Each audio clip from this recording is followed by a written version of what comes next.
जय गुरु जी संगत जी, वीडियो को लाइक कीजिए, चैनल को सब्सक्राइब कीजिए और बेल आइकन को प्रेस कर दीजिए ताकि आपको लेटेस्ट वीडियो की जानकारी अच्छे से मिल सके। मेरी आदत थी संगत जी कि जब भी मैं गुरुजी के मंदिर जाता, गुरुजी के चरण स्पर्श जरूर करता। आई मीन टू से संगत जी की और भी संगत जब गुरुजी के चरण स्पर्श करती थी तो थोड़ा सा कम झुक करके कर लिया करती थी, लेकिन मैं पूरा बकायदा लेटता था, गुरुजी के चरणों को स्पर्श करता था और मुझे बहुत सुकून, बहुत शांति मिलती थी। तो मुझे याद है गुरुजी वहाँ बैठे हुए थे, मैं गया, मैंने गुरुजी को चरण स्पर्श किया और गुरुजी एक संगत से बात कर रहे थे और मैंने उनके पाँव छुए। और जब मैंने उनके पाँव फिजिकली छुए तो इसका मतलब मैंने उन्हें डिस्टर्ब किया, क्योंकि वो ऑलरेडी किसी से बात कर रहे थे। जब गुरुजी डिस्ट्रैक्ट हुए तो किसी संगत को कहा, पंजाबी में कहा कि ए मुंडा कंफ्यूज है, this boy is a confuse character. Obviously संगत जी जब मेरे बारे में ऐसा बोला तो मुझे थोड़ा एम्बैरेसिंग हुआ। मैंने क्या गलती कर दी, गुरुजी ने किस बात पर मुझे ऐसा कहा। अब मैं वहाँ से उठा और संगत के बीच में जाकर के बैठ गया और मेरी एक आदत थी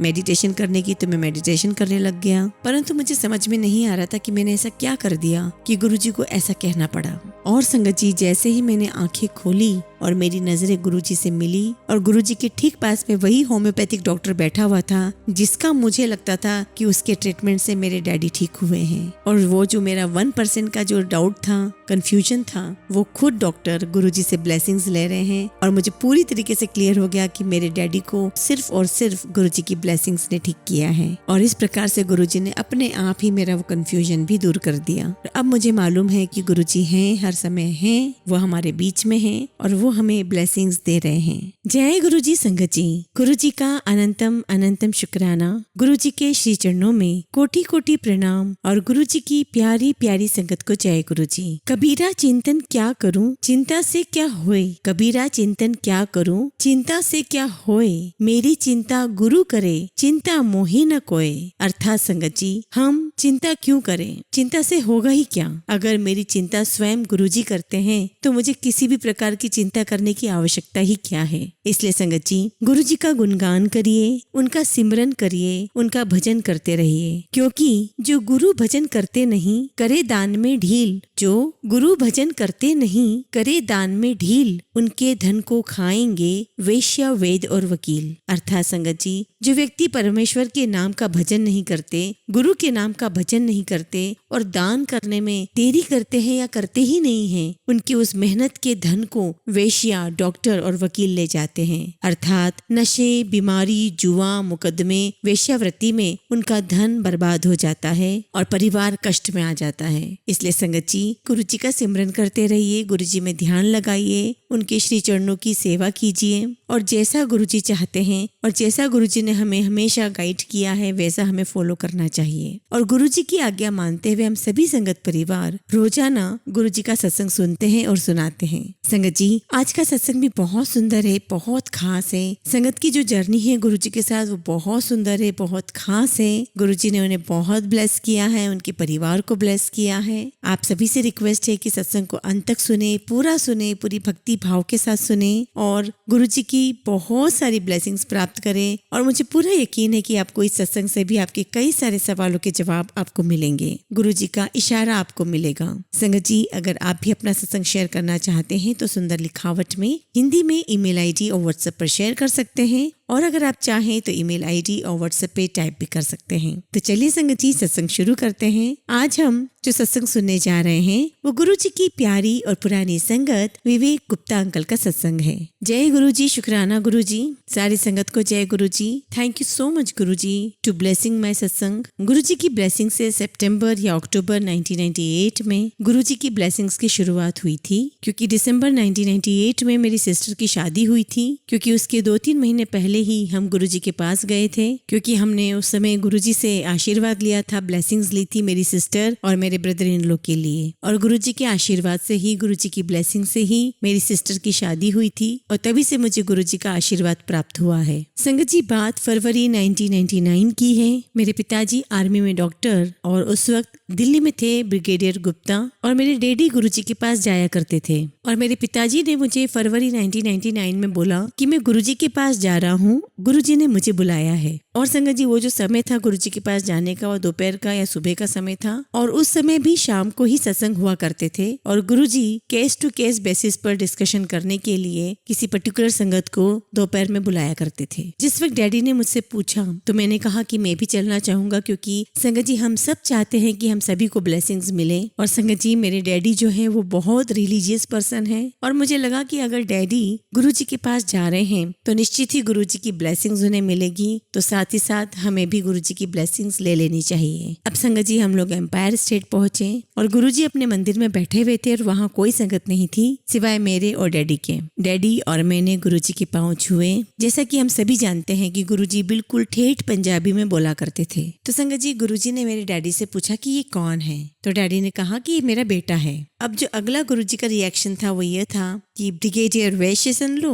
अब मैं थोड़ा सरप्राइज हो गया कि गुरुजी को कैसे पता कि मेरे जो ससुर हैं वो ब्रिगेडियर वैश्य हैं। मेरे फादर इन लो तो कभी आए ही नहीं थे गुरुजी के मंदिर में। उस वक्त तो मुझे लगा कि ठीक ये होगा कुछ, लेकिन आज मैं जब ये सारी बातें सोचता हूँ तो मुझे लगता है कि गुरुजी ने मैसेज दिया था कि गुरुजी अपनी संगत को पहले से ही जानते हैं, भले ही वो संगत पहली बार ही क्यों ना आई हो। तो फिर गुरुजी ने डैडी से पूछा कि क्या प्रॉब्लम है, तो डैडी ने कहा कि मुझे स्किन प्रॉब्लम है, मुझे बहुत सारे रेशेस निकलते हैं। मेरे डैडी खुद एक डॉक्टर है और वो खुद एक बहुत बड़े सुपर स्पेशलिस्ट थे। उन्हें स्किन की प्रॉब्लम थी, उन्हें रैशेस निकल आते थे और जब भी वो सनलाइट में बाहर निकलते थे तो ये ज्यादा रैशेस हो जाते थे। और संगत जी जब डैडी गुरुजी से मिले तब इस स्किन प्रॉब्लम को उन्हें 10 साल हो चुके थे और साल में कम से कम ये स्किन प्रॉब्लम 10 महीने रहती थी। तो संगत जी 10 साल से 10 महीने तक वो ये स्किन प्रॉब्लम से सफर कर रहे थे। उन्होंने सारे प्रकार के ट्रीटमेंट कर लिए थे, आयुर्वेदिक, होम्योपैथिक, एलोपैथिक, परंतु उन्हें किसी से भी फायदा नहीं हो रहा था। वो खुद भी बहुत बड़े डॉक्टर हैं, सुपर स्पेशलिस्ट थे, फिर भी वो अपनी हेल्प नहीं कर पा रहे थे, वो इसे सॉल्व नहीं कर पा रहे थे। तो गुरुजी ने अपना ट्रीटमेंट शुरू किया। आप सभी जानते हैं गुरुजी ने कहा कि अगली बार जब आओ तो लोटा लेकर आना, कॉपर का लोटा लेकर आना। तो अगले दिन जब हम लोटा लेकर के गए तो गुरुजी ने लोटे को ब्लेसिंग्स दी, लोटा ब्लेस किया और हमें ट्रीटमेंट का तरीका बताया कि लोटे में रात में पानी भर लेना है और रात भर लोटा अपने पास रखना है, सुबह इसका आधा जल पीना है और आधा जल से स्नान करना है। अब संगत जी हम गुरुजी के पास गए थे फरवरी में और लोटे का पानी पीना और उससे नहाना मेरे डैडी ने मार्च में शुरू किया। और संगत जी जब अप्रैल मई आया तो डैडी की रैशेस की प्रॉब्लम मल्टीप्लाई हो गई 2 टाइम्स 3 टाइम्स।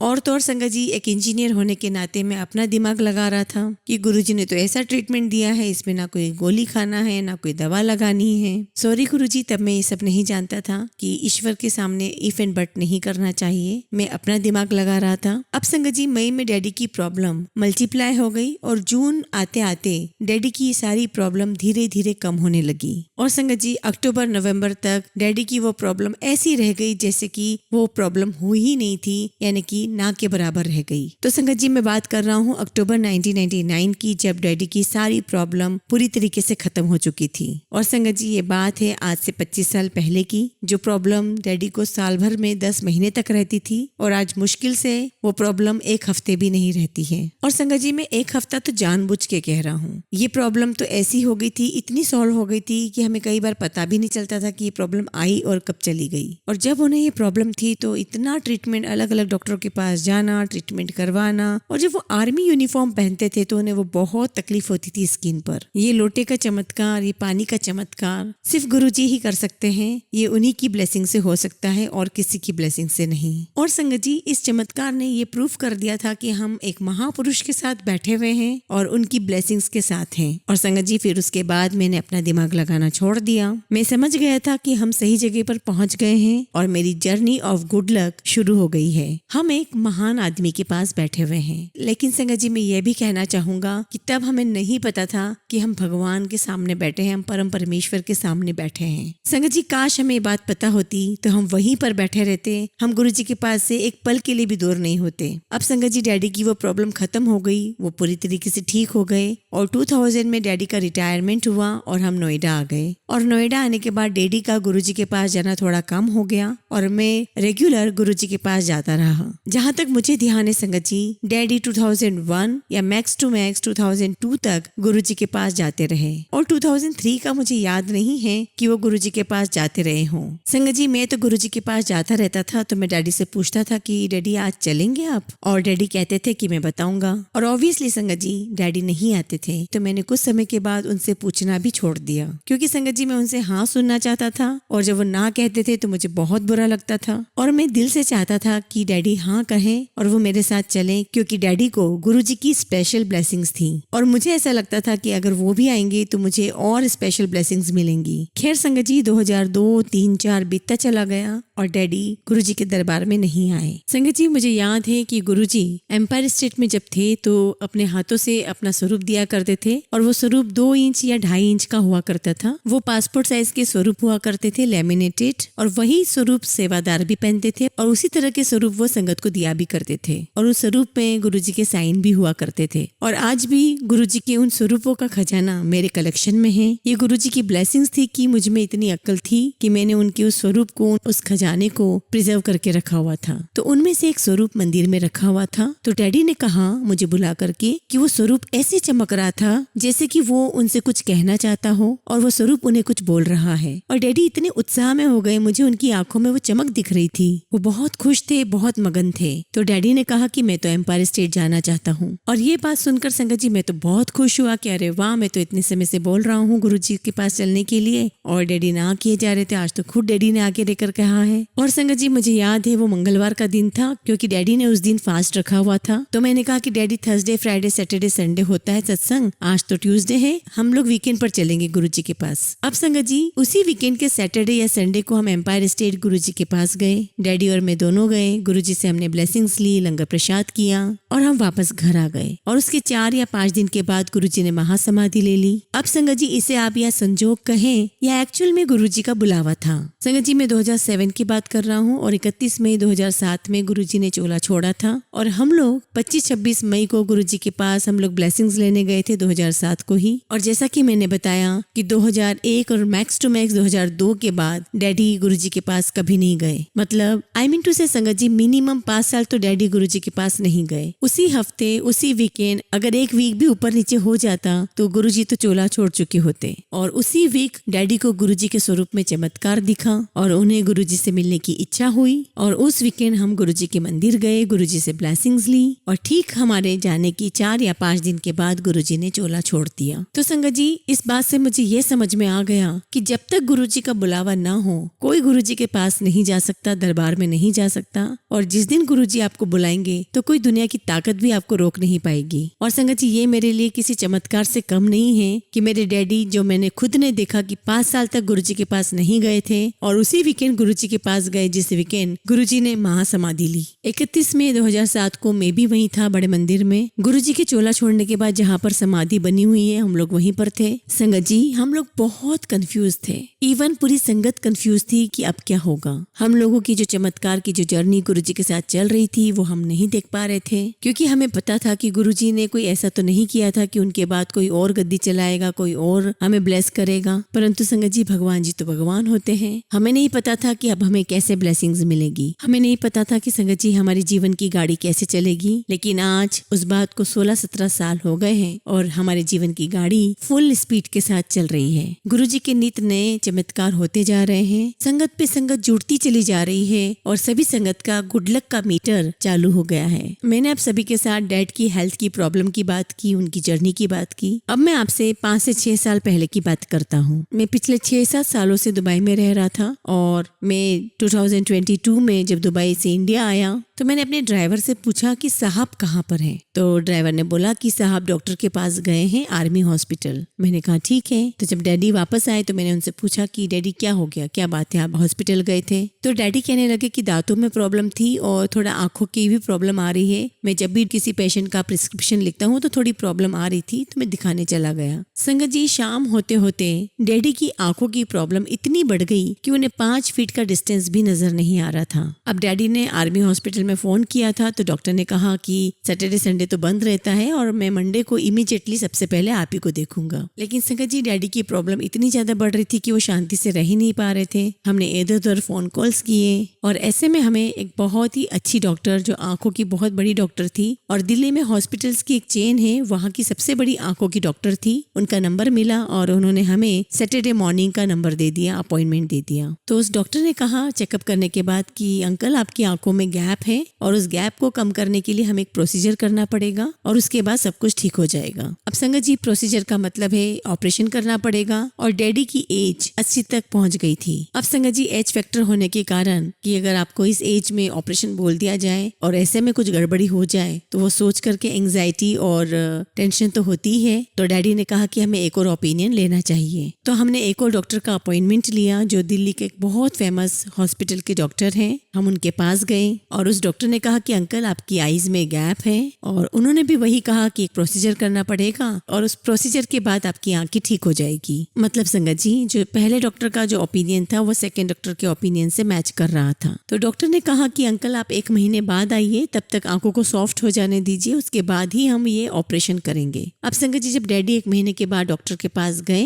तो डॉक्टर ने जब दोबारा चेक किया तो उनकी आंखों का गैप आधा रह गया था। तो डॉक्टर कहती है कि अंकल जैसा कि मैं देख पा रही हूँ कि मैंने आपकी आंखों की स्कैनिंग की है और स्कैनिंग में आपकी आंखों का गैप आधा रह गया है। तो कहने लगी कि ऐसा करते कि अपन थोड़ा और समय देते हैं, आप 1 महीने बाद फिर आइए। और संगत जी फिर मैंने डैडी को कहा कि जैसा कि संगत जी मैंने आपको पहले बताया है कि गुरुजी के स्वरूप का जो खजाना है वो मेरे पास रखा हुआ है। मैंने उसमें से एक स्वरूप निकाला जिसपे गुरुजी के साइन थे, गुरुजी की ब्लेसिंग्स थी और मैंने डैडी को कहा कि डैडी आप रोज गुरुजी के स्वरूप को देखा करें, मंत्र जाप करें, आपके ऊपर तो वैसे ही गुरुजी की बहुत ब्लेसिंग्स हैं, आपको बस मंत्र जाप करना है और कोई चिंता नहीं करनी है। अब संगत जी 2 महीने के बाद डैडी दोबारा डॉक्टर के पास गए, फिर से स्कैनिंग हुई तो कहने लगी डॉक्टर कि अंकल अब तो आपका गैप और कम हो गया है, अब तो सिर्फ 10% ही रह गया है, अब थोड़ी सी ही हीलिंग बाकी है। और संगत जी ये बात 2019 की है। आज तक की तारीख में ना तो डैडी का कोई ऑपरेशन हुआ, ना किसी प्रकार की मेडिकेशन उन्हें लेनी पड़ी और डैडी की आंख ठीक हो गई। और डॉक्टर ने कहा कि ये लाखों में एक पहला ऐसा केस है जो इस उम्र में उनकी आंखें, डैडी की आंखें अपने आप ठीक हो गई। और जितनी भी संगत ये सत्संग सुन रही है वो ये जानती है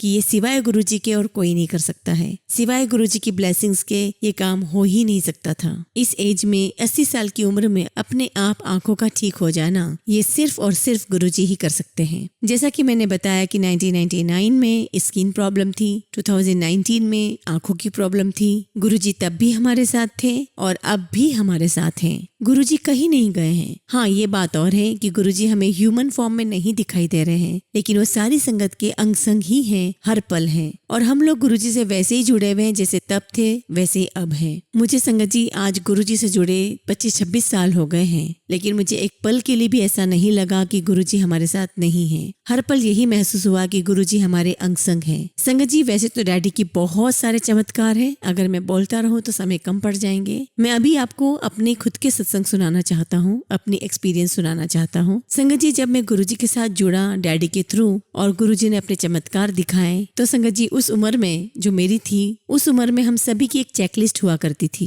हम कहते हैं संगत जी मांगो नहीं मानो। उस समय मैं थोड़ा यंग था, मेरी अपनी चेकलिस्ट थी। मैं साफ साफ ये कहूंगा कि गुरुजी जानते थे कि मेरी चेकलिस्ट थी। और संगत जी उस उम्र में हम करियर ओरिएंटेड होते हैं, हमारी जॉब होती है, बहुत सारी चीजें हमारी प्रायोरिटी पे होती है, तो वो सब कुछ मेरी चेकलिस्ट में था। संगत जी मेरी लाइफ में 3 बार ऐसे इंसिडेंट्स हुए हैं जब मैंने अपनी जॉब में रेजिग्नेशन पहले दिया है और बाद में मुझे अपनी दूसरी जॉब मिली है। और संगत जी मैंने सभी टॉप कंपनीज में काम किया है जैसे IBM, लियोट, फिडेलिटी। गुरुजी ने अच्छी अच्छी कंपनीज में नौकरियां दिलाई है, अच्छे अच्छे लेवल पे काम करवाया है और ये हिम्मत, ये रिस्क उठाने की हिम्मत सिर्फ गुरुजी ही दे सकते हैं। संगत जी सिचुएशन कुछ ऐसी बन जाया करती थी कि मैं रिजाइन कर दिया करता था और गुरुजी से कहता था कि गुरुजी अब आपको ही नौकरी दिलानी है, अब आप ही ने बताना है कि मैं कैसे क्या करूं। और संगत जी और मैं कहता कि गुरुजी अब सब कुछ आप पर छोड़ता हूँ। शायद आप बिलीव ना करें, गुरुजी अपने आप ही ऐसे ऐसे मार्गदर्शन दे देते थे। गुरुजी अपने आप मेरे सामने अच्छी अच्छी नौकरियां ले आते थे और हर नौकरी की अपनी पॉजिटिविटी थी।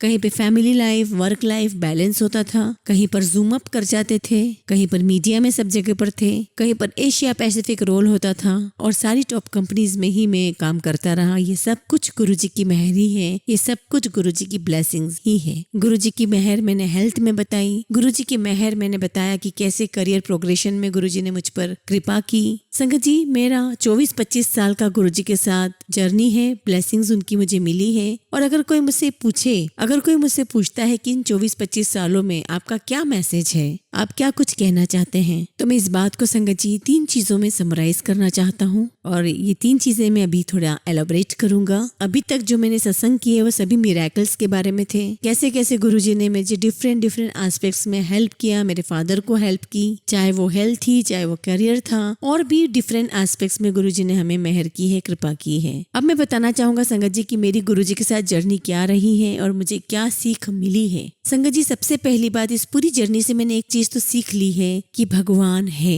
संगत जी, बड़ी सिंपल सी बात है कि भगवान है, लेकिन इस बात को मानना उतना ही मुश्किल है कि भगवान है। संगत जी, इस बात को समझना बहुत टफ है। भगवान है का मतलब है हर पल हर क्षण वो हमें देख रहे हैं, हमें सुन रहे हैं और हमारे सारे एक्शंस पर उनकी नजर है। एटलीस्ट मैं मेरे बारे में बोल सकता हूँ कि दिमाग इधर उधर चला जाता है, एक्शंस इधर उधर हो जाते हैं, और जब मुझे ये सारे काम करते हुए जब मुझे इस बात का एहसास है कि भगवान है, ये बात मुझे डिसिप्लिन में रखती है। ये चीज बहुत मुश्किल है संगत जी, क्योंकि दिमाग तो इधर उधर हो ही जाता है। आपको लोग ऑफिस में, घर में, रिश्तेदार सब परेशान करेंगे और उस परेशानी पर आप भी रिएक्ट करोगे। और इस टफ लाइफ में संगत जी, ईश्वर है अगर आपको ये बात मालूम है तो आप रिएक्ट नहीं करोगे, और आप रिएक्ट नहीं करोगे तो सामने वाला व्यक्ति सोचेगा कि आप रिएक्ट नहीं कर रहे हो, इसका मतलब आप में हिम्मत ही नहीं है। इसलिए संगत जी, बहुत टफ सिचुएशन है। मैं आपको यही कहूंगा कि हमें भटकना नहीं है, दिल दिमाग को भटकाओ नहीं, सीधे चलते रहो। भगवान है, भगवान है और भगवान है। दूसरी चीज कि अगर भगवान है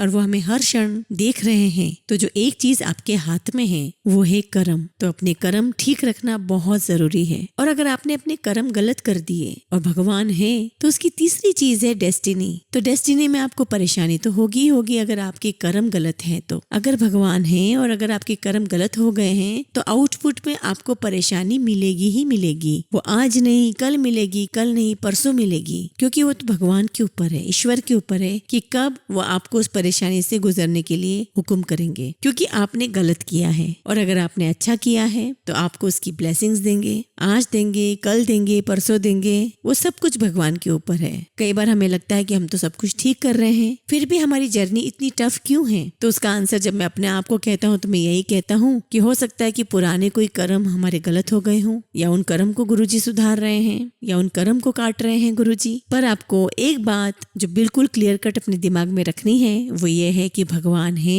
और आपको अपने कर्म बिल्कुल ठीक रखने हैं। हालांकि संगत जी, ये बात बहुत बहुत टफ है। भगवान को हर पल हर क्षण याद रखना बहुत टफ है, और हमारे कर्म कहीं ना कहीं भटक के लेफ्ट राइट हो ही जाते हैं। बहुत बार हम लोग सोच लेते हैं कि हम लोग शॉर्टकट ले लेते हैं। अगर वो किया संगत जी तो आउटपुट वैसा ही होगा। तो संगत जी, ये दोनों बहुत ही टफ चीजें हैं। तो संगत जी, मैंने अपनी लाइफ में ये 3 चीजें सीखी है कि भगवान है, आपको अपने कर्म सही रखने हैं, और अगर सही कर्म हैं तो आपको फल भी, आपको डेस्टिनी भी आपकी बहुत अच्छी होगी। कब होगी, कब फल मिलेगा, ये ईश्वर के ऊपर है। उस डेस्टिनी को, उस फल को ईश्वर पे छोड़ दें, गुरुजी पे छोड़ दें, वो उनकी इच्छा है। और संगत जी, पूरी जर्नी से मैं एक बात कह सकता हूँ संगत जी, हम 2 तरह के बीइंग्स हैं, एक ह्यूमन बीइंग्स और एक स्पिरिचुअल बीइंग्स। ह्यूमन बीइंग्स वो है संगत जी कि अगर कोई हमें परेशान करता है तो हम भी उसे परेशान कर देते हैं। हम मोह माया की जाल में फंसे रहते हैं, और हम उस मोह माया के चक्कर में हमें पता है कि जो निर्णय हम ले रहे हैं वो गलत है, पर कई बार वो जरूरी भी होते हैं। हमें पैसा भी चाहिए होता है, हमें सब कुछ चाहिए होता है। और एक स्पिरिचुअल बीइंग है जो अपने आप को इन सारी चीजों में बांधते नहीं है, और अपने आप को अच्छे कर्म से एसोसिएट करते हैं, और देखते हैं कि मैं अपने आप को तोलना चाहूंगा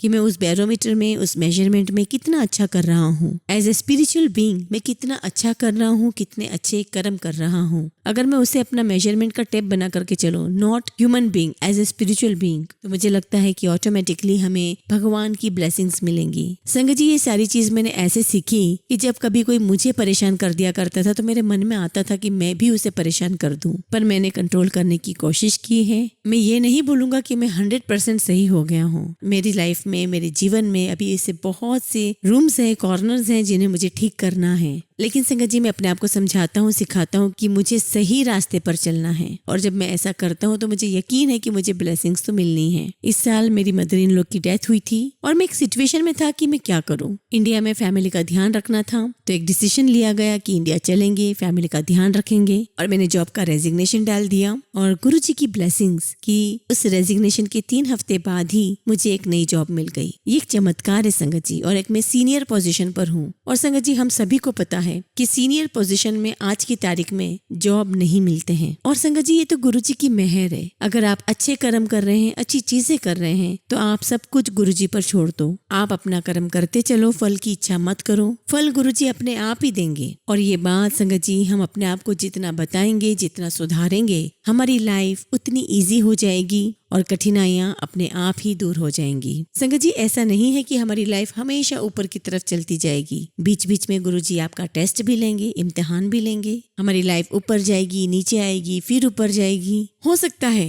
कि लाइफ में हम ज्यादातर नीचे की तरफ जाएं, ऊपर कम जाएं। चाहे जो भी हो जाए संगत जी, ये 2 चीजें तो हम सभी मानेंगे पूरी लाइफ में कि भगवान है और हमें अपने कर्म सही रखने हैं। और संगत जी इस बात को कोई भी डिसएग्री नहीं करेगा इन दोनों बातों के लिए कि ये दोनों बातें गलत हैं। मैं खुद भी अपने आप को दिन में 10 बार 12 बार समझाता रहता हूँ। After all I am also human being. और संगत जी मैं अपने आप को जैसा कि मैंने बताया कई बार समझाता रहता हूँ। और उसके कारण एक बार मैं आपको बताऊं कि मैं खुद एक एंग्री यंग मैन था। और जो संगत जी मैं एंग्री यंग मैन टाइप का था, उससे मैं अब काफी कम हो चुका हूँ। कितना कम हुआ हूँ वो तो दूसरे व्यक्ति ही बता सकते हैं, पर अपने आप से कोशिश करता हूँ संगत जी की और कम मैं अपने आप को करूँ। अपने आप को चैलेंज देता रहता हूँ कि और मैं अपने आप को कितना इम्प्रूव कर सकता हूँ। गुरुजी के चमत्कार और ब्लेसिंग्स बहुत सारे हैं, लेकिन कुछ 1-2 दिमाग में मेरे आ रहे हैं। अभी डैडी और मम्मी घूमने जा रहे थे हांगकांग और जापान। डैडी नोएडा से निकले और दिल्ली एयरपोर्ट पर पहुंचे, और एयरपोर्ट पहुंचते ही उन्हें अचानक थोड़ा सा अटैक सा हुआ और मेरे डैडी वहीं पर फैंट हो गए। इमीडिएटली मैंने उन्हें वहां पर पानी पिलाया, और वो अपने दोस्तों के साथ घूमने जा रहे थे। पूरा उनका ग्रुप जा रहा था, और करीब 6-6.5 साल पहले की बात है। और चांस की बात है संगत जी की उसी दिन वो लोग हांगकांग जापान जा रहे थे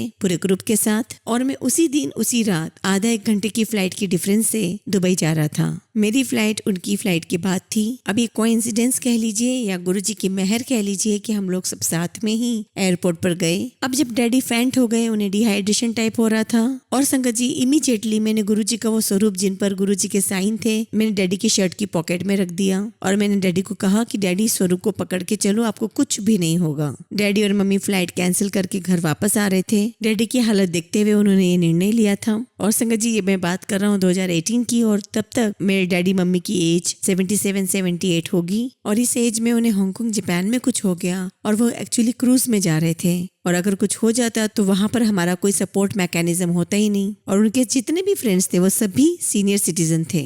मैंने कहा आप स्वरूप को पकड़ के रखो, आप मंत्र जाप करते रहो और आगे उन पर छोड़ दो। मेरे डैडी को अंदर लेकर गए, पानी पिलाया, मेडिसिन दी गई, और डैडी मम्मी ने टिकट कैंसिल फिर नहीं करवाई। वो लोग हांगकांग निकल गए और मैं दुबई निकल गया। उसके बाद संगत जी उनका पूरा ट्रिप बहुत अच्छे से हुआ। सभी जगह वो बहुत आराम से घूम कर आए। वो ऐसे टूर करके आए जैसे उन्हें कुछ हुआ ही नहीं था। कहाँ वो फैंट हो गए, कहाँ उन्हें अटैक सा हो गया, और कहाँ वो टिकट करके घर आ रहे थे, और कहाँ वो संगत जी पूरा टूर बहुत अच्छे से घूम फिर करके आए। अभी संगत जी 2020-21 की बात होगी। डैडी की एक अंगूठी थी जो बहुत एक्सपेंसिव थी, और वो जो अंगूठी थी वो डायमंड की थी। और जब वो सुबह सोकर उठे तो उन्हें वो अंगूठी दिखाई नहीं दे रही थी। पूरा कमरा, बिस्तर सब जगह देख लिया, वो अंगूठी मिल ही नहीं रही थी। और संगत जी अगर हमारे 100 रुपए भी घूम जाते हैं तो हम थोड़े से ऊपर नीचे हो जाते हैं। और डैडी की उम्र उस समय 80 साल के लगभग की थी, और वो भी डायमंड की रिंग उनकी नहीं मिल रही थी, तो ऑब्वियसली उनका बीपी ऊपर नीचे होने लगा,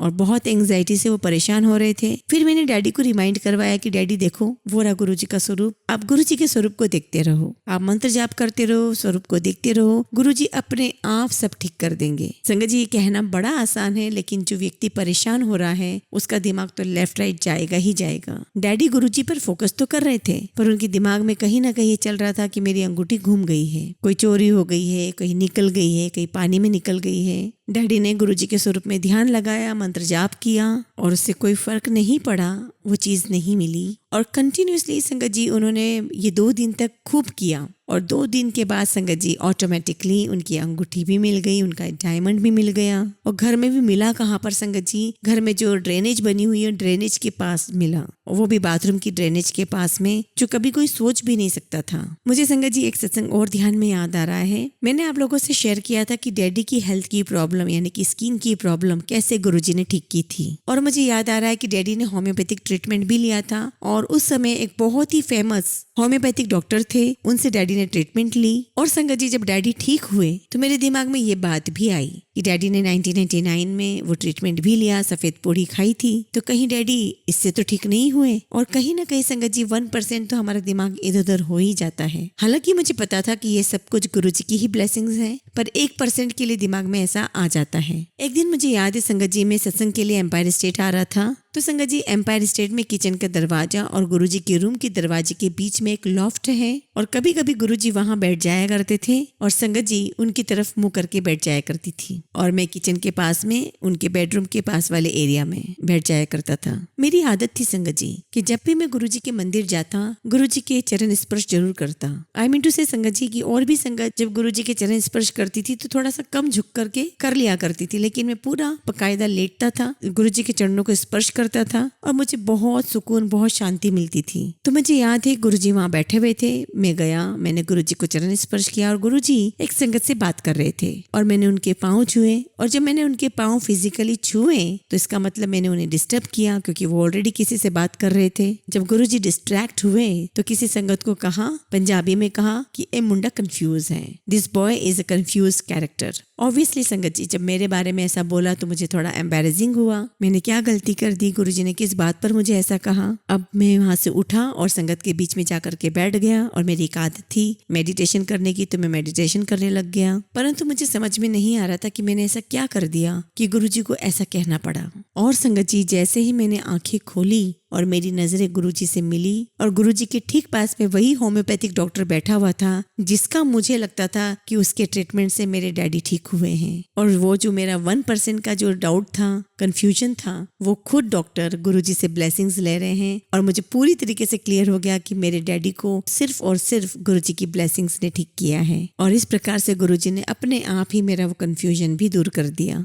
अब मुझे मालूम है कि गुरुजी हैं, हर समय हैं, वो हमारे बीच में हैं और वो हमें ब्लेसिंग्स दे रहे हैं। जैसा कि मैं कहता हूँ कि मैं अपने आप को समझाता रहता हूँ कि भगवान है, वो किस फॉर्म में है दैट इज एग्नोस्टिक। आप किस रूप में देखना चाहते हो इससे कोई फर्क नहीं पड़ता, बस भगवान है, ये बात सत्य है। और संगत जी दूसरी चीज हमें हमेशा याद रखनी होगी कि अगर भगवान है और वो हमें देख रहे हैं तो हमें हमारे कर्म अच्छे रखने ही चाहिए। कोई चाहे आपके साथ कितना भी गलत करे, आपको परेशान करे, आपके साथ बुरा व्यवहार करे, आप किसी भी